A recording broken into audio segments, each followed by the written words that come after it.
La exposición de hoy sí tiene que ver efectivamente con el Benigar lingüista. Eh, yo trabajo sobre su obra en el marco, como decía Raúl, de la tesis de doctorado. Una cuestión técnica, en realidad soy becario del CONICET, no soy investigador, es como un rango más, digamos, que el cual no tengo. Mi directora es Marisa Malvestiti, que ella me facilitó el libro de ustedes también. Ella estuvo en la presentación en San Martín de los Andes, creo que el año pasado o el anteaño pasado, del cual, bueno, también obtuve mucha información. Particularmente trabajo en el área de Neuquén, con los intelectuales tanto territorianos como aficionados y académicos que se desempeñaron en el área, como Benigar, San Martín, Pablo Grueber, que era un geólogo que escribió la toponimia araucana en el 26, y después la segunda etapa de investigadores como Gregorio Álvarez, Willy Hasler, Berta Kessler-Hill y, y demás otros como Bulletin o mismo Barreto, bueno, que generaron saberes alrededor de la lengua mapuche. Sin lugar a dudas que Juan Benigar es el autor de Neuquén que más se especializó en, en la lengua y que podríamos denominar lingüista, más allá de que su obra es un entramado muy complejo, como estuvieron exponiendo previamente, ¿no? Es difícil seccionar a Benigar porque todo parece corresponder a un conjunto, a una unidad, ¿no? El Benigar intelectual, la teosofía, la lingüística, las preguntas antropológicas. Pero bueno, eh, unas breves citas antes de arrancar. Una del propio Benigar que dice: el que no conoce más que una o dos lenguas nunca será un lingüista. Y después también una sobre un poco sobre la relevancia que tenía entonces Benigar, que son de Rodolfo Lenz, en un intercambio con Manuel Reguera, donde habla de el hecho importantísimo para todos los que se interesan por los estudios lingüísticos americanos, de que exista ahora una persona con buena preparación científica general. La publicación del señor Benigar es de suma importancia y en vista de su preparación científica y de su larga práctica con los indios, es de esperar que tenga reunidos ya materiales de gran valor. Estamos discutiendo cuestiones de gramática para preparar el terreno, espero mucho de él. Bueno, incluyo las citas de Lenz a modo de presentación, porque Lenz es uno de los máximos referentes en los estudios en Mapuzungún o en estudios araucanos, y bueno, para que se aprecie un poco la consideración que tenía entonces Benigar. Bueno, ¿por qué interesa Benigar a la lingüística? Bueno, en general por su peculiar programa de investigación personal.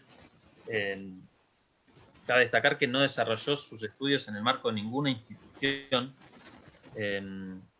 Desarrolló su perfil, su abordaje fue muy diferente al de los contemporáneos y al de los predecesores, ya que él convivía con hablantes, eran su familia, y eso por supuesto que le confirió un aprendizaje de la lengua y un dominio muy diferentes al investigador que va al campo, colecta datos lingüísticos y se vuelve, ¿no? Benigar tuvo la posibilidad de trabajar extensamente y de manera dilatada en el tiempo sobre el Mapuzungún. Por el otro lado, realizó un enfoque absolutamente novedoso, eso lo voy a desarrollar más adelante. Participó como consultante de referentes, Lenz mismo, Grueber, Arturo Costa Álvarez y Meloni mismo realizaron consultas a Benigar sobre el Mapuzungún, es decir que lo consideraban como un especialista, más allá de su aparente aislamiento, se puede llegar a decir, ¿no? Porque llevó una vida casi monacal en la Patagonia. Como anticiparon antes, se retiró de la vida de las ciudades, prácticamente ingeniero en Praga, y se fue a vivir a un contexto rural con dificultades económicas, aislado de Buenos Aires o de la capital o de los circuitos académicos a los que igualmente pudo ingresar, probablemente por la calidad de su obra. Bueno, y también interesa por los resultados a los que llegó.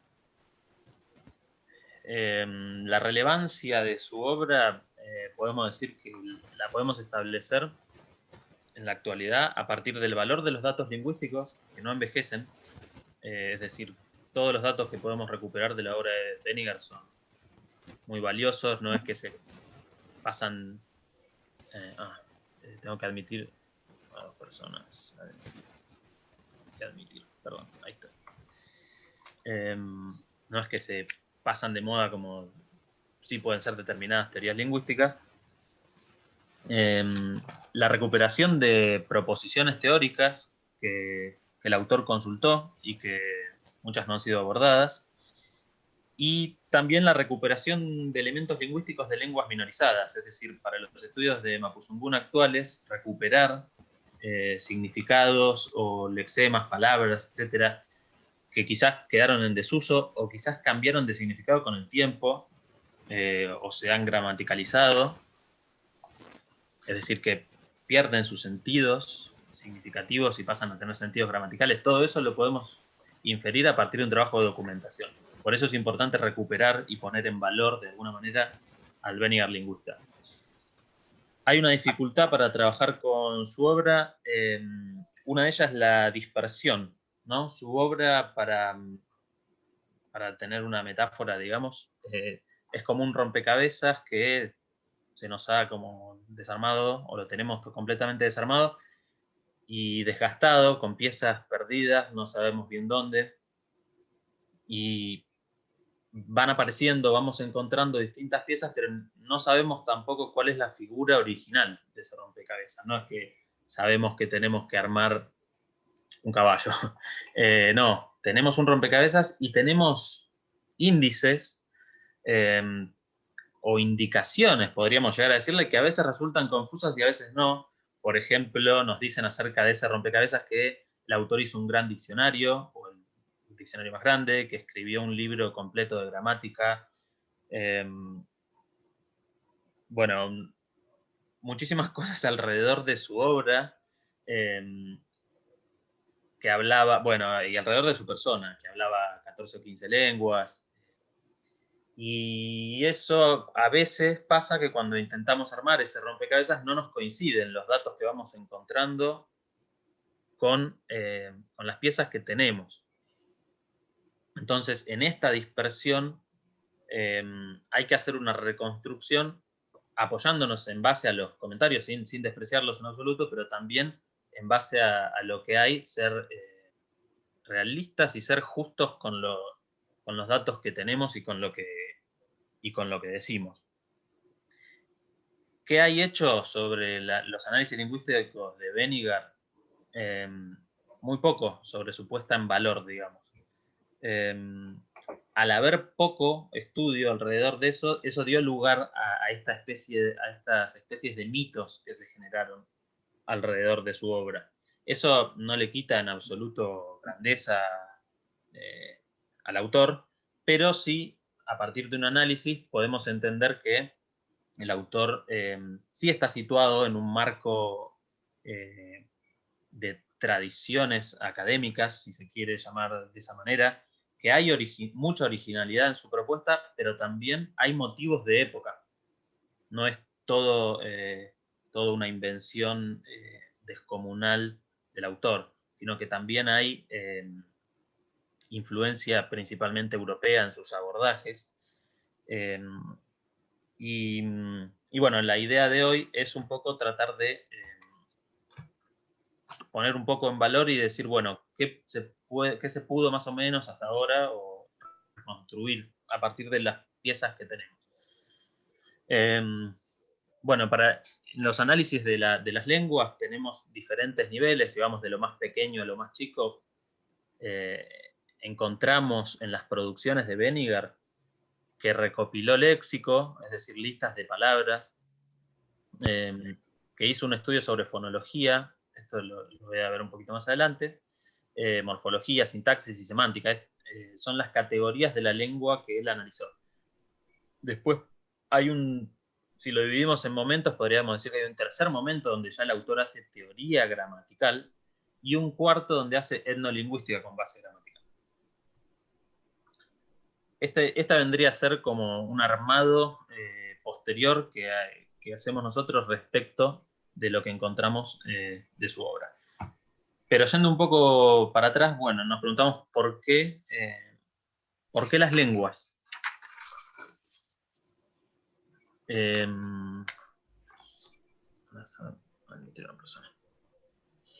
El estatus lingüístico a finales del siglo XVIII y principios del XIX era otro, tenía un alto estatus, si se quiere decir. Los estudios lingüísticos tenían una especie de fetichismo, como pueden llegar a tener hoy las neurociencias, por decirlo de alguna manera. Estudiar la lengua entonces en Europa, de alguna manera era estudiar el pensamiento, era la única posibilidad.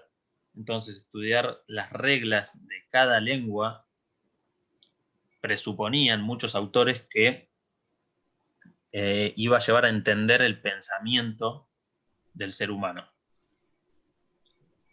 Esto nos lleva a que en ese entonces estaban muy presentes en Europa la lengua como visión de mundo, ¿sí?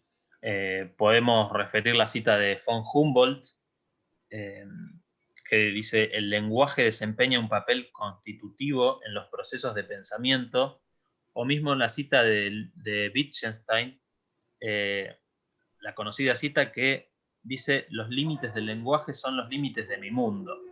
Es decir, que el lenguaje es posterior, es del 22. El lenguaje estaba en ese momento en Europa, era central en los abordajes como intento de comprensión del pensamiento humano. ¿Sí? Había una cuestión antropológica e inclusive una cuestión romántica. ¿Sí? Estudiar una lengua era estudiar el espíritu de los pueblos. En el caso de Weniger, sin lugar a dudas que estudiar una lengua indígena era innovar, porque era estudiar algo que nadie había estudiado, ¿no?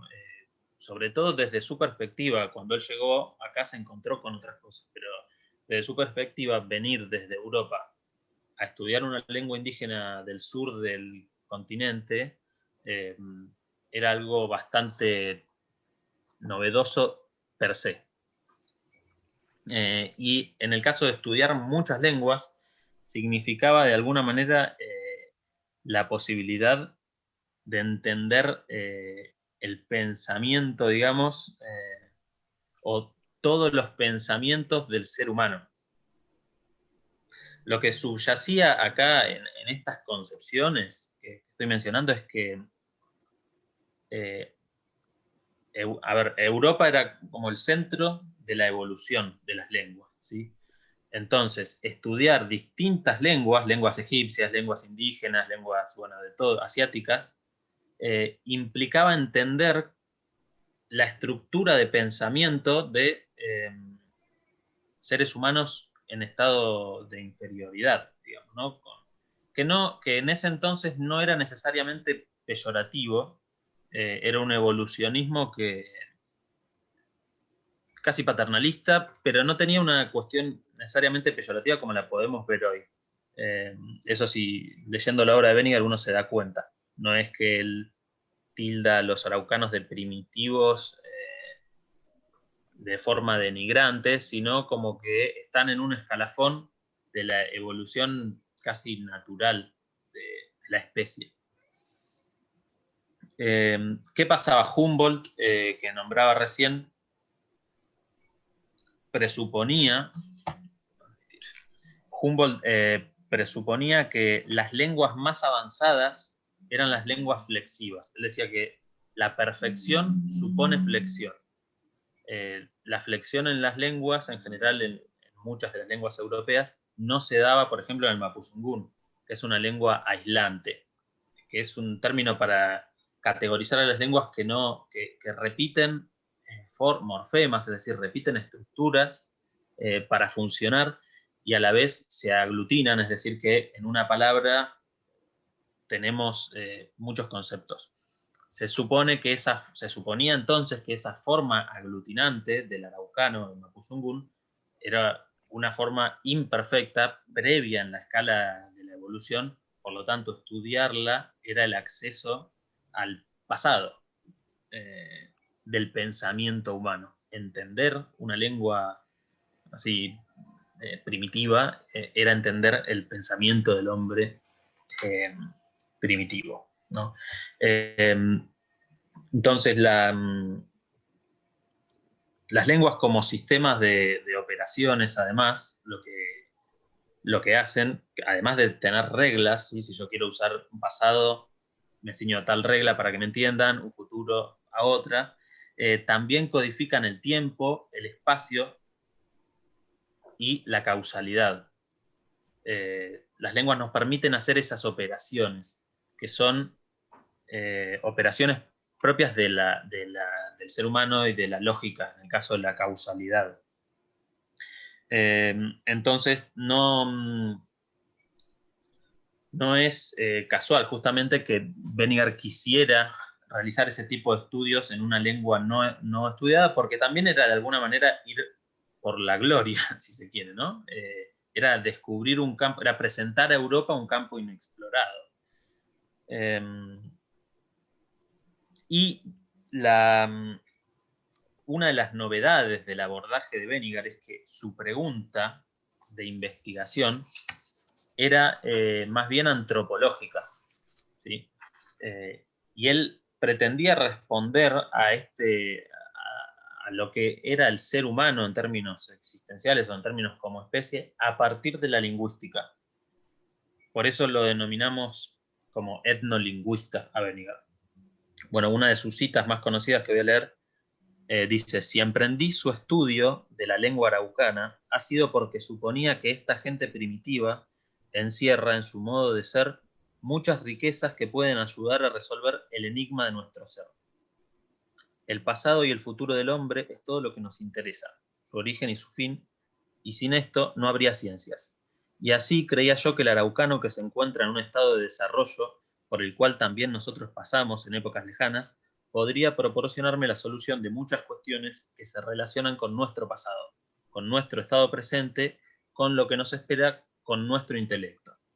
No me engañé, los frutos cosechados son abundantes, y en el curso de esta obra, está hablando del indio araucano, se verá cómo se pueden aprovechar los datos que nos proporcionan las lenguas para un sinnúmero de deducciones interesantes y para aclarar algo de aquellos tiempos oscuros que llamamos prehistóricos.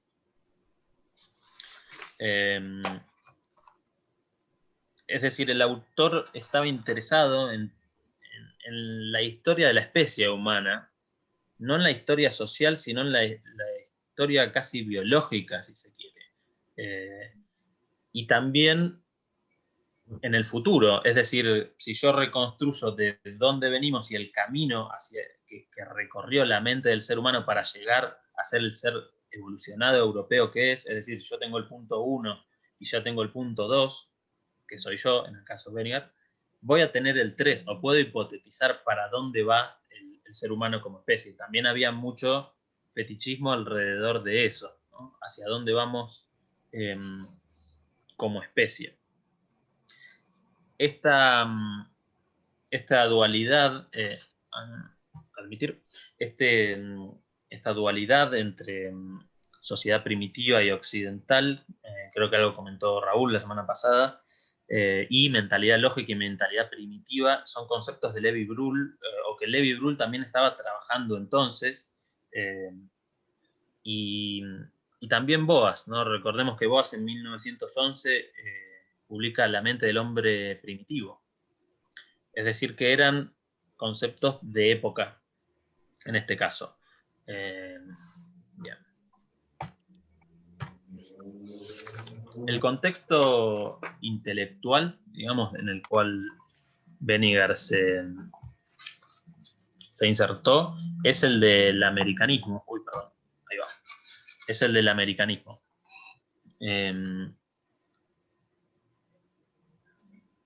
Voy a traer una cita.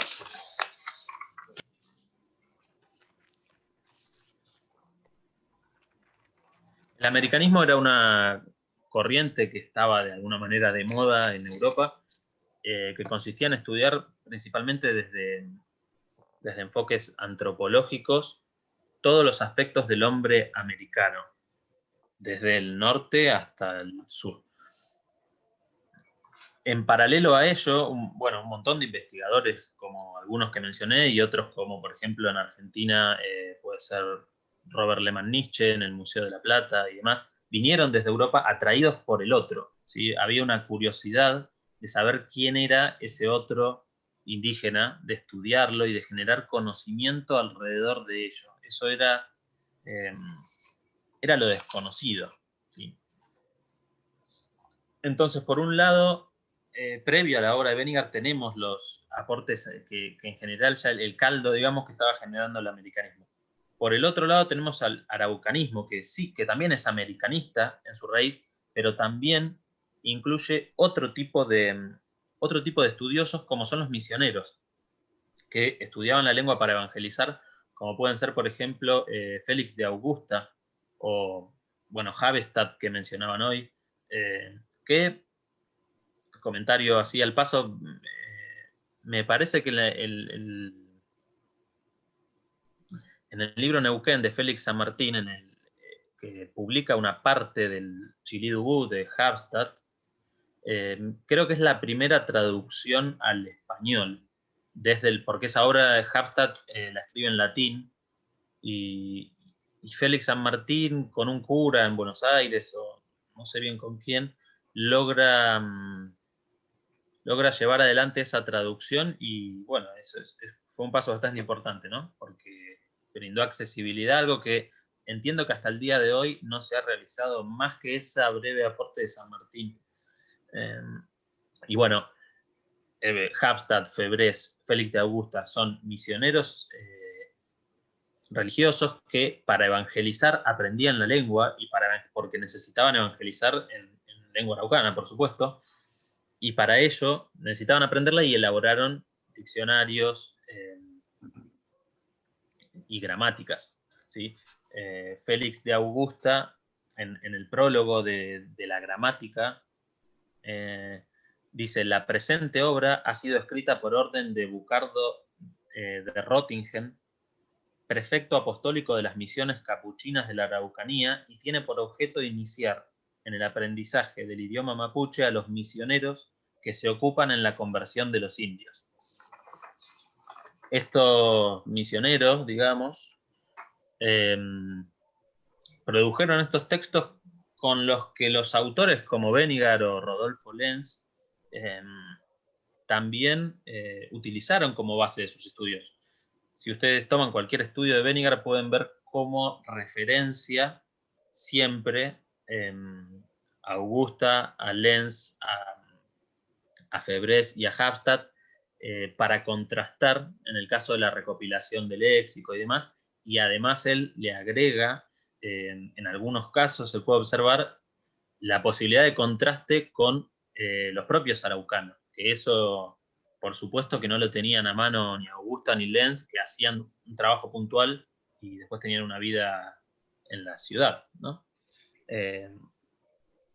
El americanismo produjo uno de los debates, produjo un debate, digamos, en el cual Bennigar se involucró, que tiene que ver con una hipótesis filogenética, podríamos decir, de Paul Rivet, que tiene que ver con el origen del hombre americano. Una teoría una materia en la cual aún hoy se estudia, desde la lingüística inclusive, y por supuesto hoy en día desde otras disciplinas científicas como la biología, análisis genéticos y demás, pueden buscar sobre la gallina araucana y demás, donde se intenta establecer el origen del hombre. En ese momento Rivet esboza un posible origen del hombre americano a partir de Asia, y justifica el origen asiático del indígena americano a partir de correlatividades léxicas. Es decir, encuentra similitudes entre palabras de los mapuche con indígenas, por ejemplo, no sé, de Papúa, y, y a partir de esa similitud en las palabras, supone que los mapuches provienen, mapuche y en realidad agarró incas y demás quichua de toda América, provienen de regiones asiáticas. Sobre esa teoría también escribió Imbeloni, quien brindó más ejemplos aún, y Benigar, en uno de sus libros, o quizás el único libro que publicó completo, no, además de la gramática del búlgaro, creo que es el único libro completo que publicó en vida, que es El problema del hombre americano, donde Benigar se inscribe directamente como un personaje, como un participante activo de un debate académico y destroza a Imbeloni a partir de justificaciones gramaticales muy interesantes. Ahí desarrolla algo de su teoría gramatical. Voy bien. Esperen que se me fue.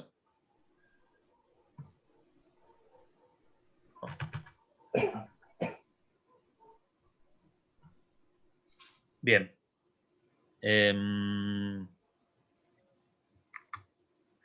Bueno, en este desglose, o sea, ya la idea era como mostrar un poco este contexto en el cual Benigar estudió, es decir, que sus estudios tenían que ver con otros investigadores que estaban en el campo, como Lenz, por ejemplo, que estaba en el Instituto Pedagógico, o estos misioneros que estudiaron la lengua, o el mismo Boas, que publica por 1911 también ya cuestiones muy similares. Es decir, que el estudio americanista de Benigar se inscribe claramente en una época en la cual esto sucedía muy frecuentemente. Cuando armamos ese rompecabezas, encontramos respecto de su obra, a nivel léxico, es decir, de listas de palabras o de palabras, que se encuentran libretas de Benigar referidas con el primer 1000 y el segundo 1000. Estas son, así como está escrito ahí, ejemplos del idioma araucano, el primer 1000 y el segundo 1000. Otras libretas que llevan el título de nombres en araucano y otra que directamente lleva el ítem de elementos araucanos, que son 1389 ítems de vocabulario con el nombre de informantes. Estas libretas, sobre estas libretas trabajaron Lidia Bruno y Mirta Serafini sobre la catalogación de las libretas, que entiendo que son las libretas que tiene Ortiz, pero bueno, no sé si están completas. O sea, es difícil de, como decía, en esta parte de estas falsas instrucciones que a veces tenemos sobre Benigar, también figura que hay como 4000 libretas en algún lugar, y de repente uno lee a lo de Lidia Bruno y dice que son 250, entonces uno nunca sabe si se perdieron un montón, o si realmente fueron 4000, o si serán 4000 páginas, o si 4000 lo inventó alguien. Es difícil tener una exactitud en la obra. Sí podemos saber a partir de la catalogación que hicieron las autoras que Benigar, a nivel del léxico, recopiló palabras. ¿Sí? Y esto, en una de las referencias metatextuales, digamos, de su obra, él dice que el araucano no posee literatura, entonces para estudiarlo necesariamente necesitaba más vocabulario que el que le ofrecían los diccionarios, y por eso realiza esta recopilación. Que, sí, dicho sea de paso, me parece que en uno de los trabajos que creo que, bueno, no sé si estará o no en el Drive, pero me parece que sí, que lo habían colgado, me había dicho Liliana, o en el Drive, o no sé en qué lugar de la biblioteca, pero hay un análisis que yo hice sobre la catalogación de Bruno y Serafini, donde llego a la conclusión de que el diccionario que se habla tanto de Benigar nunca existió como tal. Que en realidad son estas recopilaciones de léxico que el autor hace, estaban con el fin, no eran con el fin de elaborar un diccionario, sino con el fin de estudiar la lengua para su fin etnolingüístico, es decir, para comprender la mentalidad del araucano. Necesariamente, como él tenía que comprender de gramática y de fonología, tuvo que recopilar léxico, y por eso hay tantas listas de palabras. No obstante, hay muchas referencias, como estas indicaciones, que tenía el diccionario listo, que lo quería editar en Chile, que no se lo editaban, o que, bueno, por la catalogación de Bruno y Serafini y por las propias referencias de Benniger, yo creo que nunca hubo diccionario. Nunca le interesó, me parece, hacer un diccionario. Ojalá esté equivocado y aparezca, ¿no? Un diccionario estaría buenísimo. Pero me parece que no. Lo que sí, y yo no tengo, no logré conseguir, pero por cartas con Costa Álvarez, sí pude, del propio Benniger, le comenta que está realizando una toponimia y que esa toponimia la va a comentar Félix San Martín, pero dice algo así como, el pobre no va, por Félix San Martín, ¿no? El pobre no va a saber ni dónde poner sus acotaciones cuando vea mi trabajo. Aparentemente, ahí mismo cuando especifica sobre qué trata esa toponimia, esas cartas, bueno, después se las puedo, si quieren, se las puedo facilitar, las tengo escaneadas, están en el Museo de La Plata, en el archivo de Costa Álvarez, son todas de Benniger. En esa carta también especifica, en una de esas cartas también especifica que van a ser muy pocos topónimos los que va a publicar. Pero también van a ser algo como magnífico, bueno, sobre lo cual nunca pude encontrar nada. Sé que quizás hubo alguna publicación en la nueva provincia, tengo pendiente de visitar el archivo en algún momento para el diario La Nueva Provincia de Bahía Blanca, porque en teoría ahí hizo una publicación referida a toponimia, pero no tengo más datos que eso. Bien. Respecto a la fonología, no se ve mucho, pero los estudios fonológicos que realiza Benniger sobre el Mapuzungún son los primeros y por muchos años fueron casi los únicos. O sea que fue la primera fonología extensa del Mapuzungún, eso lo podemos asegurar observando la bibliografía previa. Ni Augusta ni Febrés, que hablaban de transcripción de sonidos al español y demás, simplemente como para guiar a quien aprendiera la lengua, realizaron una fonología de este tipo. Este tipo de fonologías, es decir, estudios de los sonidos de una lengua, con este nivel de detalle, era muy... estaba de alguna manera estandarizado en Europa a mediados del siglo XIX. Uno de los primeros autores que produjeron una fonología para estudiar lenguas extranjeras, sobre todo egipcias, fue el alemán Lepsius, que en 1863 publicó este libro, Standard Alphabet, y ahí que no es ninguna de estas dos fotografías, pero en ese libro se pueden observar, en ese libro, perdón, se pueden observar categorías similares a la que analiza Benniger en la fonología publicada por Gregorio Álvarez. ¿Sí? No obstante, tiene algunas cosas novedosas la fonología de Benniger, como por ejemplo la caracterización de enciales para referirse a un tipo de sonidos donde la lengua se posiciona sobre la encía. Eso es como una categorización original de Benniger que no he encontrado, al menos en la bibliografía previa. ¿Sí? En las categorizaciones clásicas tenemos las labiales, que es cuando se pronuncia una letra con la intervención del labio, las bilabiales con los dos labios, palatales con el paladar, pero con la encía no, eso es como un aporte de él. Y bueno, y este tipo de estudios no eran comunes. ¿Sí? El otro gran aporte es el alfabeto fonético internacional, el AFI, de 1888, que trabajaba con esta metodología, pero prácticamente en Argentina, y bueno, queda por saber en qué otros lugares de América se desarrollaron, pero con este nivel de exhaustividad, muy pocos. En la imagen de la izquierda, esa especie de pentagrama que dibuja Benniger, lo que trata de graficar es cómo pasa el aire, ¿sí? Para ser completamente preciso en su análisis, ¿sí? Son los grados de la salida bucal, ¿sí? Y también en el gráfico de al lado se puede ver las consonantes de obstrucción, algunas consonantes de obstrucción, donde el autor realiza comparaciones, ¿sí? Es muy exhaustivo, entonces realiza comparaciones, por ejemplo, con el francés, con el inglés, con el eslavo, con el serbo-croata. para tratar de precisar al máximo cómo se pronuncia el mapuzungún. Esto, como digo, es absolutamente novedoso. Y no había fonologías de este nivel sobre el mapuzungún, es la primera. Respecto a la morfología, también se interesó en este aspecto el autor, es decir, fue creciendo. No sé si soy claro, que él recopila palabras, después analiza los sonidos de esas palabras, que sería la fonología.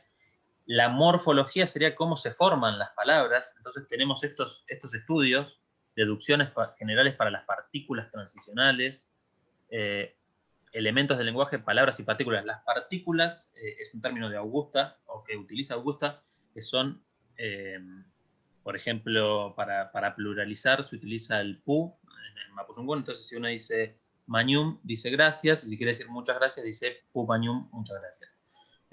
Ese pu es un morfema, digamos, ¿sí? Sirve para formar palabras. Eso lo estudió particularmente Benigar, ¿sí? Y estos elementos los encontramos también en la catalogación de Lidia Bruno. Yo no los tengo, esos estudios. Una vez que estudió el léxico, la fonología y cómo se forman las palabras, produjo teoría gramatical, el autor. En esta teoría gramatical tenemos el articulito del nombre, que ese lo obtuve de parte de Lidia Bruno y también de parte creo que fue en Cultura de Neuquén, porque ese libro se estuvo por imprimir y están los facímiles, creo que se llama, como listos para editar, pero hubo un problema, no sé si con Casamiquela o con Ortiz, o no sé bien, realmente también es parte del mito, por qué no se llegaron a publicar. En este artículo del nombre, el nombre es el estudio del sustantivo en sí.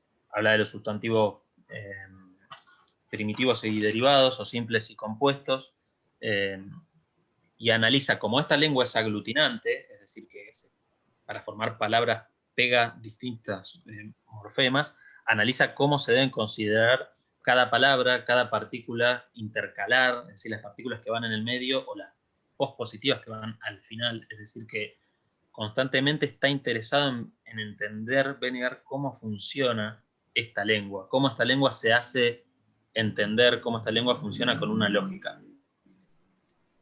Bueno, en el mito de la voz pasiva, el autor plantea que la bibliografía previa está equivocada, que no hay voz pasiva en mapuzungún, es decir, que nunca se puede recaer con el peso sobre un objeto, digamos, gramaticalmente hablando. Es un artículo bastante denso de leer. Y en el problema del hombre americano, lo que el autor hace es justamente lo que comentaba recién. Hace teoría gramatical, sobre todo para anular la propuesta de Imbeloni y en consecuencia de Rivet, de que a partir de un paralelo de palabras nosotros podemos decir el hombre americano viene del hombre asiático. Llegó en balsa o como sea porque las palabras son parecidas. Eso es teoría gramatical en un libro, ¿sí? Son como 140 páginas o 130 páginas, donde analiza, bueno, además de dibujos y demás, analiza por qué no se puede hacer esa comprobación, que él la había propuesto Imbeloni en la Esfinge Indiana. Acá también hay una disputa europea en Argentina, si se quiere, ¿no? Una disputa entre un italiano como Imbeloni, que estaba tratando de disputar su espacio en la Academia Argentina y europea, y Benigar, de Europa del Este, que denigra completamente los trabajos de este tipo de antropología. Es interesante cómo un montón de extranjeros, cómo Europa de alguna manera, con sus intelectuales, sus universidades y demás, riega de intelectuales a América, y estos mismos disputan espacios y teorías. Es muy interesante, porque también está Juan Caidel, Grueber, Robert Lehmann-Nietzsche, Lenz, Augusta, son todos extranjeros en general con una formación filológica y antropológica consolidada, si se quiere, y que vienen acá a proponer cómo se genera el conocimiento. En ese debate se inscribe Benigar. tengo entendido que Benniger para este libro que publica en Bahía Blanca se endeuda y demás, es decir que yo creo que lo que quiso hacer con este libro es posicionarse en el campo, es decir, yo también tengo voz, digamos, y voto, y bueno. Y después, por último, una vez que ya pasamos la fonética, la morfología y demás, llegan estos estudios que son etnolingüísticos, pero con una base gramatical. Esto es lo más novedoso de Benniger, que en general se lo ha propuesto en Europa, pero no se lo ha realizado. La mayoría de los autores decían, bueno, sí, la lengua es el espíritu de los pueblos, o la lengua es el pensamiento, pero no llegaban a llevarlo a cabo. Bueno, Benniger en este momento, en estos 3 artículos que están publicados en La Patagonia Piensa, además de los boletines de la Junta de Historia y Numismática, en estos artículos ustedes van a poder ver, seguramente muchos ya lo han visto, cómo el autor empieza a entender estas categorías filosóficas que todas las lenguas codifican de alguna manera, como tiempo, espacio y causalidad, cómo están ancladas en la gramática. Eso es lo que le interesa al autor. Por eso, y esa es la novedad de su enfoque. Es una especie de relativismo lingüista, pero llevado a la práctica. No sé, Benniger no es que plantea la teoría de que, bueno, se puede llegar a entender el tiempo. No. Él realiza una investigación muy exhaustiva del araucano, al punto de poder entender cómo se forman las palabras, cómo opera racionalmente, cuál es la lógica de esa lengua, y para después entender estas categorías. Concluye, por ejemplo, que el Mapudungun no desarrolló un concepto abstracto de tiempo. Bueno, después se interesa, a nivel del espacio, se interesa en las 3 dimensiones, las 2 dimensiones, largo, ancho, profundo y demás. Intenta encontrar cómo se las rebusca el araucano para transmitir estos conceptos cuando aún no están desarrollados de forma abstracta, ¿sí? Como la causalidad también, cómo la lengua, o sea, es decir, no cómo el araucano ve el mundo, no es que a él le interesa la pregunta antropológica de decir cómo se originó el mundo, no, a él le interesa qué de causalidad puede transmitir la lengua en ese momento. Ese es como el aporte que al menos yo creo que considero que es lo más destacado a lo que llegó de lo que tenemos hoy de Benniger, creo que es este. ¿Sí? Es esto, etnolingüística con una base gramatical. Es decir, la respuesta está en la gramática, no está en el consultante en sí. No es que interesa preguntarle qué para vos la causa. ¿Existe el azar? No. Le interesa verlo en las reglas de la gramática. Y en este ejemplo, que quizás también lo han leído, sí, para ver cómo trabaja el autor, o una de las maneras que tiene de trabajar, dice, cierta vieja cuando enviaba a su muchacha por alguna diligencia donde no quería que ésta se demorara, decíale, tokukunuku aimi, feñipetu nurkunon akutu aimi. Escupiré, antes que la escupidera se seque, estarás de vuelta. Y escupía en el suelo. Es el reloj en embrión. Bueno, en el tiempo que se seca la escupida al sol, es muy gráfico, pero me parece que muestra un poco cómo era su capacidad de observación también. No solo del fenómeno de que la vieja escupe y cuando se seque la escupida, o sea, la metáfora, sino de verlo en la lengua, ¿sí? El registro del Mapudungun es fundamental. Bueno, con esto cierro, espero no haberlos aburrido. Es infinito el Benniger lingüista, es inabarcable para una charla y bueno, cualquier cosa, nada, preguntar lo que quieran. Yo, como digo, estoy en este camino empezando, hay mucho por rearmar en este rompecabezas y bueno, en eso, esto es un poco el Benniger lingüista. ¿Me puedes pasar, Rodrigo, sí. puedes pasarme? Sí, sí, ya te paso. Yo quiero largar con una pregunta, hacerte la pregunta que, bueno, fundamentalmente en toda tu exposición, que fue magnífica, por supuesto que es vastísimo lo que hizo Benniger con la lingüística. Como él siempre aparece el tema de lo araucano, no aparece la palabra mapuche. Yo que leí un escrito tuyo y vos lo explicás ahí que eso surgió como gran debate en el año 61 en el congreso que organizó Gregorio Álvarez. ¿Podrías explicitar esto de por qué araucanos y por qué mapuche? Sí, yo creo que en el caso de Benigar, aparece muy poco la terminología mapuche en la obra de Benigar. Una vez creo, Pero sí. sí, yo creo que lo que él quiere es anclarse en la tradición. Para los estudios la tradición es araucana, es como lo define la academia o la conquista, si se quiere, ¿no? Los de la zona de Arauco, por el árbol, ¿no? La araucaria. Me llama la atención que Benigar no se debata, por ejemplo, o que no utilice nunca la referencia Mapuzungún. Sobre todo porque en todas las comunidades que uno puede hablar hoy, no quedan dudas que esa es el etnónimo, si se quiere, ¿no? La manera que la propia comunidad define a su lengua. La lengua se llama Mapuzungún. Y que Benigar, habiéndose dedicado tanto, no en ninguno de sus escritos se refiere a la lengua como Mapuzungún. En el 61, el congreso que te referís, hay un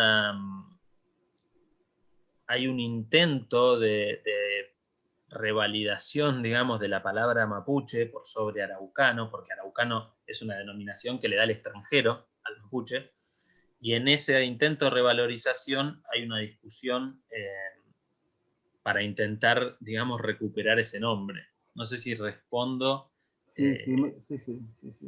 un poco Es un a... debate bastante. A mí no me cierra tampoco, ¿eh?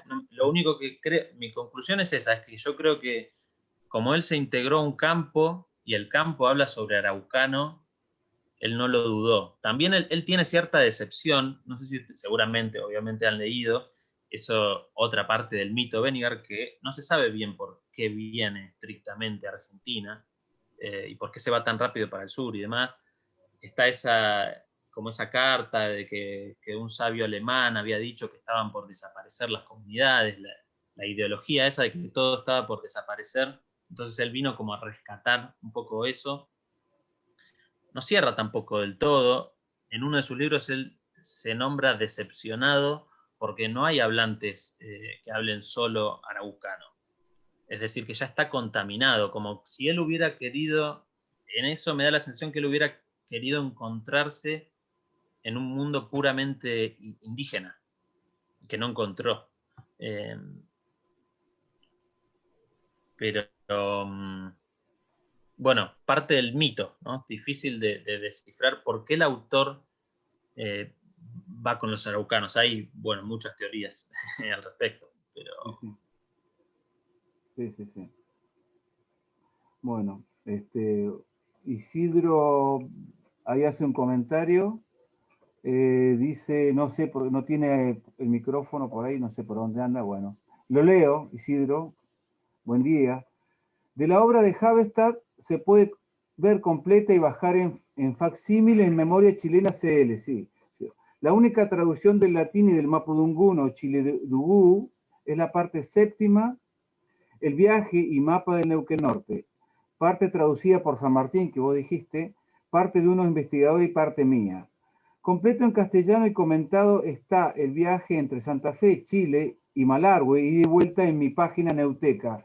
Comentamos que Isidro Belver es un historiador, un gran recopilador de la historia de la Nor Patagonia y tiene una página que se llama Neuteca 2000, que la hemos visitado, por supuesto, y la difundimos acá.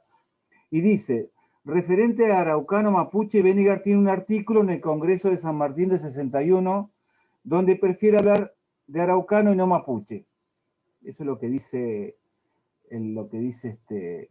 Isidro Belver. sí, pues, bueno, bueno, interesante todo lo que dice Isidro, tanto lo de Haftat, que la voy a bajar, que es increíble que no se haya traducido completa, pero bueno, bienvenido que hay una nueva parte que hizo Isidro y su equipo, o los investigadores. Y respecto a lo araucano mapuche del Congreso, puede ser, yo no me acuerdo, pero porque en un momento lo trabajé, pero no me acuerdo, me suena igual que algo dice Benigar Sí, eh, sí. sobre por qué araucano y no mapuche, pero no, así como, no es que trata específicamente ese tema, pero lo menciona, ¿no? No me acuerdo, pero sí, puede ser. En las actas del primer Congreso del área araucana, que son muy Yo interesantes. Yo arriesgo a que, digamos, como había algo denominado araucanista, como estaba el americanismo, de alguna manera todos estos autores se referían al concepto araucano, ya sea los Febrés, de Augusta, Havestan mismo, y él no se quería salir de eso porque en realidad era como, creo, como vos decías, de alguna manera estaba inserto en ese mundo de discusión, de publicación de obras, que era muy novedoso y por algo era más importante en ese momento, en esa circunstancia, escribir sobre araucanos. No recuerdo bien la cita exacta de esa transcripción que se hace en el año 61, bueno, ya había fallecido hacía 10 años, pero cuando se refiere esto, pero lo publica. Hay una o dos veces que él usa la palabra mapuche, yo no recuerdo ahora exactamente en qué parte, pero él refiere, digamos, a esto. Ana No sé María si, quiere hacer una pregunta. sí. ¿Quién es? ¿Quién quiere ser? Ah, Ana María.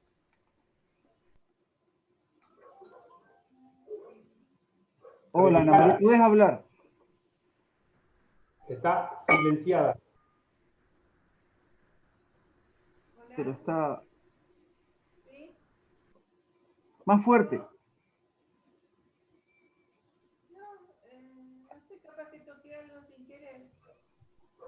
Está activada. Tu máquina por ahí es, Ana María.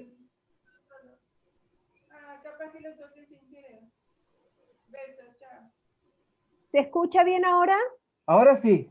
Ahora sí. Bien, quería comentar que en el Congreso, en el primer Congreso del área araucana que se hizo en San Martín de los Andes en 1961, que contó con la presencia de Casa Miquela, el doctor Gregorio Álvarez, dos expertos de una universidad chilena, expertos en temas vinculados con los pueblos originarios, Rex González y los popes de aquel momento de la antropología y la arqueología argentina que de alguna manera estaban haciendo, llegaron a un acuerdo de unificar y a partir de ese momento, de ese congreso, empezar a hablar de mapuche.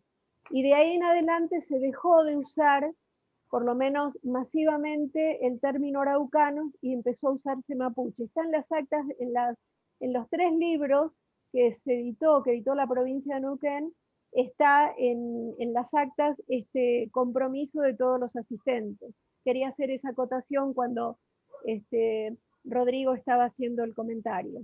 Nada más, era una aclaración simplemente. Gracias, Ana María. ¿Alguna otra pregunta por ahí? A ver quién tenemos. ¿Quiere preguntar? No veo la manito, no veo. ¿Alguna pregunta? Angie.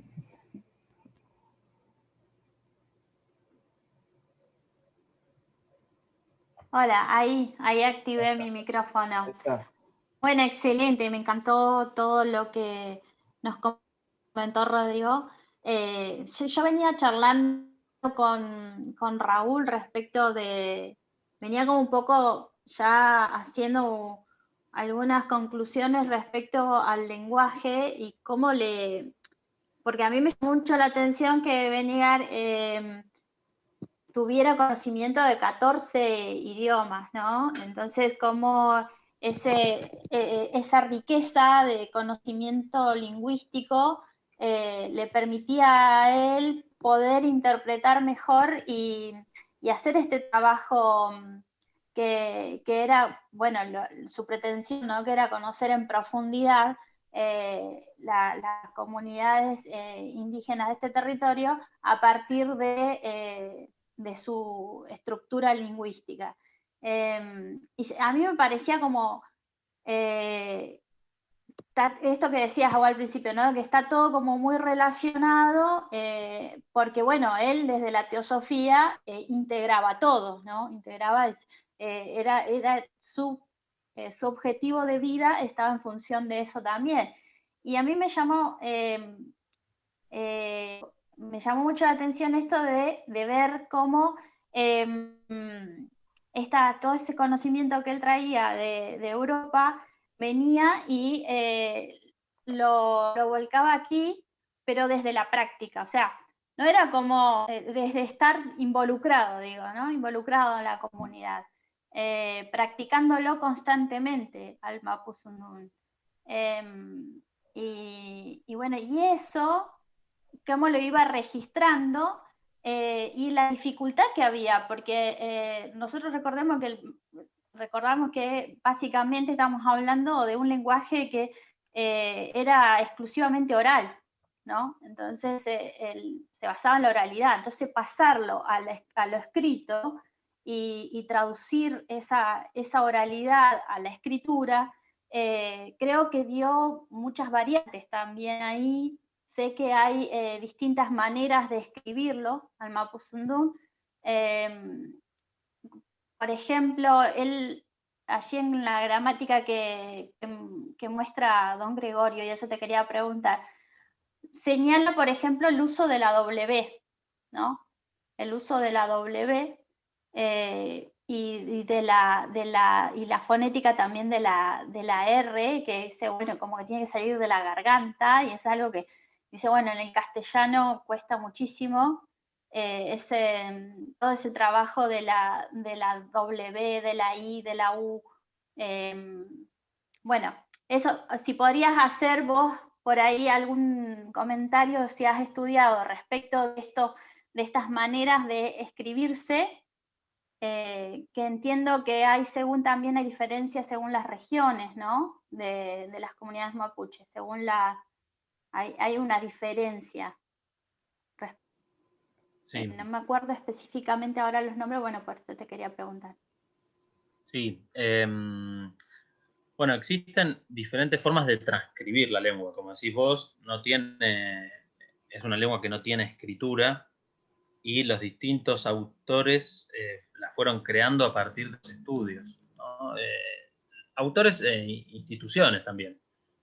Por ejemplo, en la toponimia de Grueber podemos ver cómo los topónimos por escribir el estado argentino, y eso también es una nueva escritura que no se ciñó a un estudioso, sino a, bueno, ¿cómo se llama este lugar? Y se escribía directamente, y Grover, que es un análisis muy interesante también, intenta recomponer una escritura más parecida a la oralidad. Los alfabetos básicamente están el unificado y el ranguileo, y en realidad el alfabeto es una convención donde un símbolo representa un sonido, es decir, que no cambia para la palabra en sí, para la pronunciación. Lo que sí trata de ser es más precisos, porque el Mapuzungún tiene sonidos que el español no tiene, entonces, y a la vez muchos de los autores eran alemanes, entonces utilizaban algunos símbolos del alemán propio o recursos. Y por ejemplo, sí, vos tenés, no sé, la TR, que algunos la transcriben como TR y otros como X. Por ejemplo, Chaún, lo puedes encontrar como X aún, digamos, o Traún con TR. Y el tema de la W, en general, no recuerdo particularmente qué dice Bennigar de la W, por qué la prefiere, él lo justifica eso, pero lo que sí te puedo decir es que en términos contemporáneos es un gesto más como político, si se quiere, ¿no? Es decir, utilizar una letra que no está presente en la lengua dominante, que es el español en este caso. Al ser una lengua minorizada, el utilizar la W o el utilizar la letra K lo diferencia notablemente en la grafía del español, que no es el caso de Bennigar, pero sí es lo que probablemente parte de lo que me preguntás, lo que ves, por qué algunos eligen hoy uno u otro alfabeto.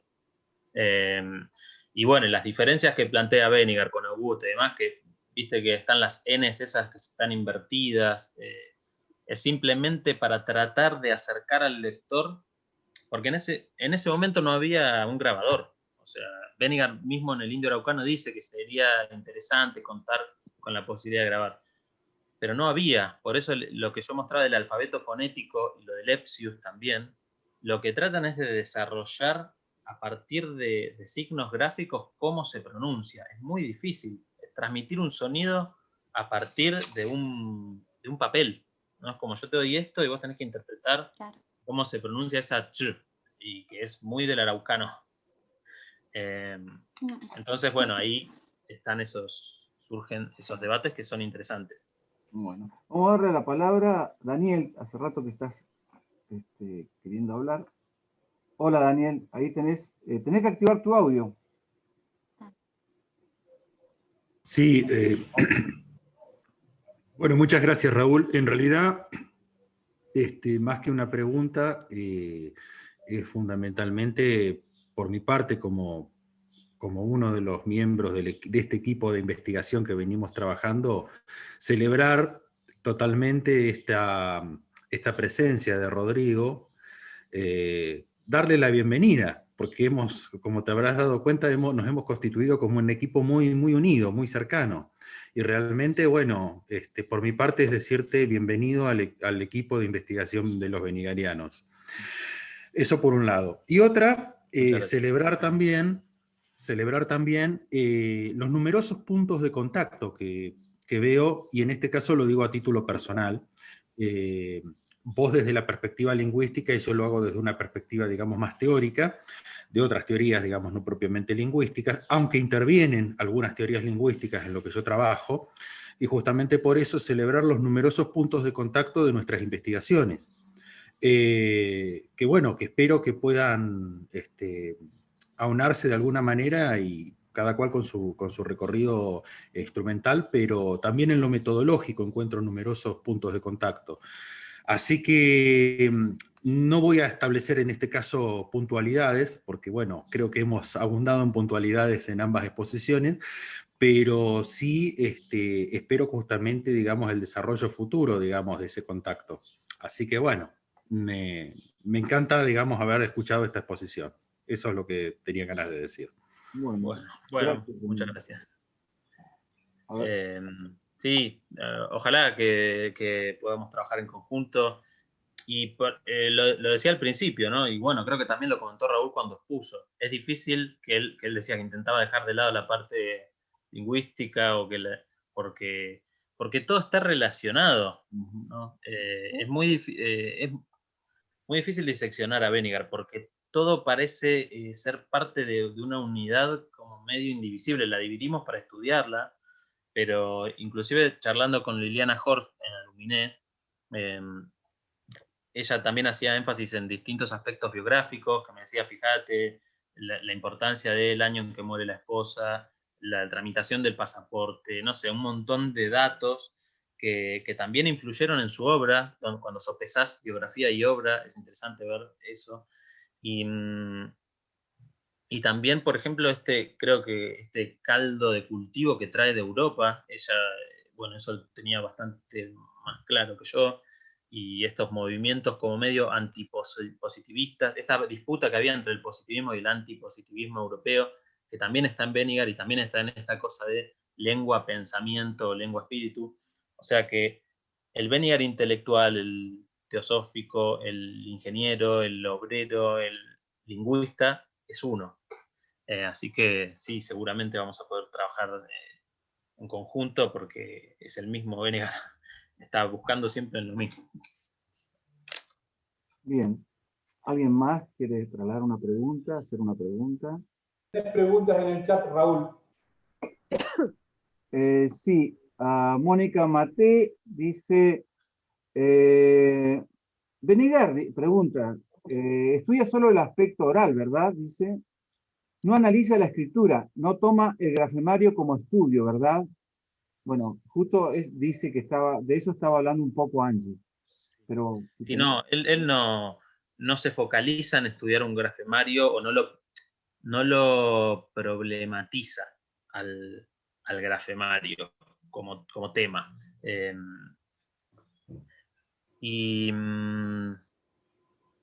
Claro, exacto, no analiza la escritura. Sí en lo que le interesa son las reglas gramaticales de la escritura, o sea, o de la lengua, pero no en tanto lengua escrita, no. Él ahí, sí lo que dice que al no tener literatura, lo que comentaba hoy, tuvo que documentar él un montón de palabras y por eso están esas libretas que se ven en la catalogación de Bruno y Serafini.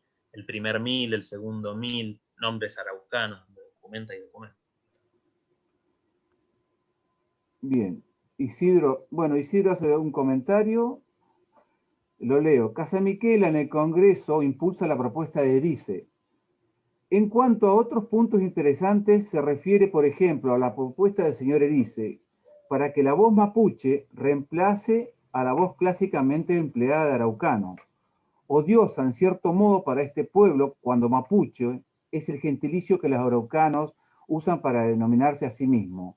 Tanto en Chile como en la Argentina, tiene por lo tanto razones fundamentales para ser empleada. Está bien, él trae, gracias Isidro, él trae esto es lo que hablábamos de una de las decisiones de este importantísimo y único congreso, que es esta decisión, ¿no? Interesantísima, de Erice, porque Erice defiende muchísimo, yo recuerdo haber leído eso del congreso, sí, esto de que sea mapuche. Sí. Gracias. Bueno, lo que decía, lo que comentaba Ana también, ¿no? Hay una carta también de Erice a Gregorio Álvarez, en la cual yo la incluyo en el artículo este que mencionabas vos, Raúl, al comenzar, o cuando hablamos hoy, el de Colombia. El de Colombia, y que ahí Erice se enoja bastante con Gregorio Álvarez ya por la denominación del Congreso en sí, que no debería llamarse Congreso del Área Araucana, sino Mapuche, y en los momentos previos al Congreso, sobre lo cual ya estaba problematizada esta cuestión, pero bueno, Álvarez también decide finalmente utilizar la voz araucana, digamos, el término araucano, seguramente con la misma intención que Benigar. Que Benigar, claro, sí. Había una tradición ahí ya muy instaurada de los estudios araucanos. Bien, bien, bien. ¿Alguna otra pregunta? Tenemos por acá. Bueno, hay alguien que entra recién, Fabián, entró recién. Bueno, desde la Dirección Provincial de Patrimonio, desde el Ministerio de las Culturas, te agradecemos muchísimo, Rodrigo, lo que has hecho y, bueno, tus aportes. Estamos muy contentos y, por supuesto, queremos invitarte a participar de este equipo, que no perdamos el contacto. No queda más que agradecerte nuevamente. Bueno, yo también estoy muy agradecido. Gracias. Muchas gracias. Y de paso empezar a comenzar a hablar ya del final de nuestro conversatorio. Es un final abierto, por supuesto. Decidimos que fuesen 6 los conversatorios. El jueves próximo terminaría el último de los que hemos convocado con la antropóloga Liliana, la antropóloga, querida antropóloga Liliana Horst, que es un poco nuestro bastión, que es la que nos ha acompañado todo este tiempo, nos ha brindado información, ha abierto los archivos de la biblioteca para que nosotros podamos estudiar. Así que ella va a estar el próximo jueves hablando un poco del Benigar, el legado de Benigar, el Benigar hacia adelante. De eso va a hablar Liliana Horst el jueves, un poco del mensaje para las nuevas generaciones también, no solamente de estudiosos, sino, bueno, el neuquino común, o el habitante de la Nor Patagonia común. Así que de eso vamos a hablar la próxima semana. Yo no sé si está por ahí Liliana Horst, está, pero no sé si quisieras decir algo, Liliana. Hola Liliana, ¿estás por ahí? Bueno, tenemos el problema de que Aluminé no tiene una gran conectividad como tienen otros lugares. Hola. Hola Liliana. Bueno, no la perdimos. Esperemos que no tener este problema la semana que viene. Creo que no, lo vamos a arreglar antes, supongo. Así es que bueno, Carlos, te dejamos para el cierre, a vos. Bárbaro. Gracias, Rodrigo. La verdad que fue una excelente exposición, una buena mirada de Juan Benigar, lingüista, nos estaba haciendo falta. Se suma a este equipo formidable que han armado, yo digo 4 intelectuales, pero son varios, porque está la gente de la biblioteca, gente del museo, que puso el lugar para que se junten, nosotros desde el Ministerio de las Culturas, que con mucho, poco hemos colaborado y seguiremos colaborando en función de nuestra historia. Así que en el nombre del gobierno de la provincia de Neuquén, de nuestro gobernador Omar Gutiérrez y de nuestro ministro Marcelo Colonna, queremos agradecerte por la presencia, por aceptar este desafío que te proponemos de exponerte ante nuestro público que nos visita en este conversatorio que se ha dado en llamar Lecturas de Neuquén. Y Raúl ha hecho la particularidad de que se haga una mirada de distintos temas a la figura de Juan Benigar, nuestro Juan Benigar, ese hombre tan completo. Así que te invitamos a que nos visites cada vez que vos lo necesites, que sepas que estamos muy, muy contentos de tu participación y por supuesto que contás con nuestro gobierno, con nuestro equipo de trabajo desde Patrimonio, y a todos y todas muchas, pero muchas gracias por seguir visitándonos, seguir participando de nuestros encuentros. La semana que viene, ya lo anunció Raúl, va a estar Liliana, va a ser un gusto para nosotros recibirla y escucharla, así que ojalá otro tema conjunte. Ya están aquí presentes quienes iniciaron este conversatorio. Está Ana María, Mónica, Daniel, que ya han pasado por aquí. Bueno, Raúl fue el anterior y hoy vos. Y va a cerrar Liliana la semana que viene. Así que estamos muy, muy agradecidos. En nombre de mi equipo de trabajo, de mis compañeros, Raúl, Angelén, Estefanía, está también nuestro director de museos, que no vi que hoy se conectara, Andrés Ganen. Bueno, todo el equipo de Patrimonio te agradece la participación a vos y por supuesto las felicitaciones al equipo por esta convocatoria. Raúl, haz el cierre vos tranquilo. Bueno, a todos y todas por hacerse presente y por acompañarnos. bueno, no, yo siempre voy a agradecido eternamente de poder estar acá. Yo estoy hace muy poco, pero bueno, encontrar a Rodrigo, encontré que hay un montón de gente estudiando a las figuras emblemáticas de Neuquén, y que podemos coincidir y que no cabe la mezquindad intelectual ni académica, sino que podemos colaborar todo y trabajar en equipo. Eso es fabuloso realmente, ¿no? Eso lo valoro por encima de todo. Así es que, bueno, me despido, nos despedimos. Hasta el próximo jueves. No se olviden que va a ser muy importante la participación de Liliana Horst. Así que, adiós. Saludos a todos y todas. Muchas gracias a todos. Estoy muy agradecido. Chao, muchas gracias.